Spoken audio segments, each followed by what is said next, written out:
Bonsoir, dans les titres du JT de ce 25 novembre, un buraliste dans un état critique ce soir après l'attaque de son magasin à Bron. Les braqueurs ont été interpellés. Demande de remise en liberté rejetée pour Tony Musulin. L'ancien convoyeur de fonds restera donc en prison. Et puis les parents d'Alexis Montrel ne baissent pas les bras, même si l'espoir de retrouver aujourd'hui le jeune basketteur s'amenuise. 6 personnes seraient entendues ce soir après le braquage d'un bureau de tabac. L'attaque a eu lieu ce matin dans le quartier Rebuffert à Bron. Le gérant de la boutique, lui, a été grièvement blessé à l'abdomen. Les précisions de Félix Thomène.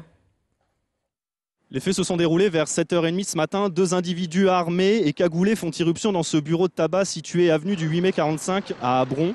Ils auraient exigé du gérant le contenu de la caisse. Le dernier se serait défendu à l'aide d'une bombe lacrymogène et se serait fait tirer dessus et est gravement blessé à l'abdomen. Je suis allé voir le gérant du bureau de tabac que je connais bien quand même, et il était par terre en sang dans son magasin. Et il semblerait qu'il se soit fait tirer dessus. Il semblerait qu'il y ait des gens du quartier qui les aient vus se préparer. Les 2 braqueurs présumés, 2 frères de 25 et 28 ans, ont alors pris la fuite à pied, les mains vides, et se sont retranchés dans leur domicile dans ce même quartier de Rebuffert. Le GIPN est alors intervenu quelques minutes après 8h.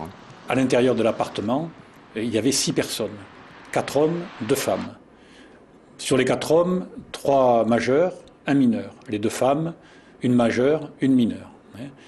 5 personnes de la même famille et un tiers. Voilà, donc tous sont en garde à vue. Les 2 individus connus des services de police pour des faits de petite délinquance risquent une peine de 30 ans de prison pour tentative de vol à main armée et tentative de meurtre. Quant au buraliste, il a été évacué vers l'hôpital Édouard Herriot dans un état grave, mais son pronostic vital n'est plus engagé. Tony Musulin reste en prison. La Cour d'appel de Lyon en a décidé ainsi aujourd'hui. Il s'agit du 2e refus de remise en liberté pour l'ancien convoyeur de fonds qui purge, je vous le rappelle, une peine de 5 ans pour le vol de plus de 11 millions d'euros.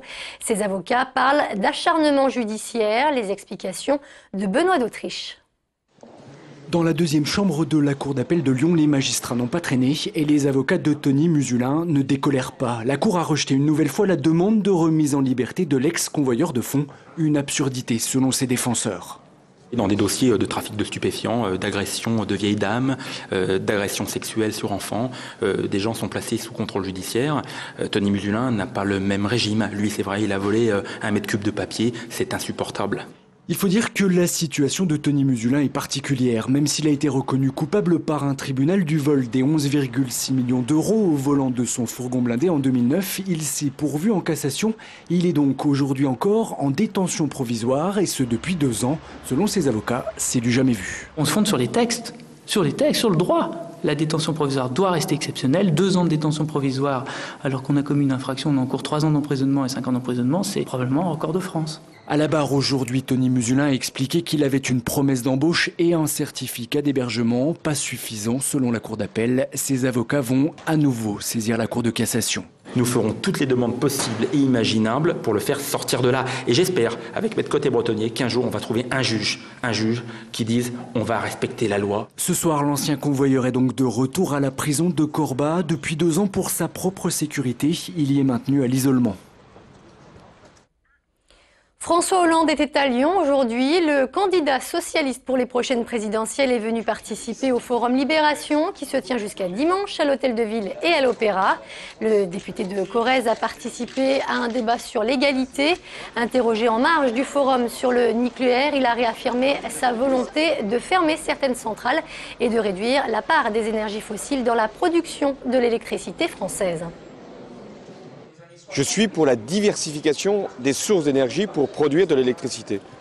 C'est-à-dire avec du nucléaire, puisque j'ai fixé la perspective pour 15 ans, 20 ans de réduire la part du nucléaire dans la production d'électricité de 75% à 50%. Mais en même temps de faire monter les énergies renouvelables. Parce que je n'ai comme perspective que l'indépendance nationale, le pouvoir d'achat des Français et leur sécurité.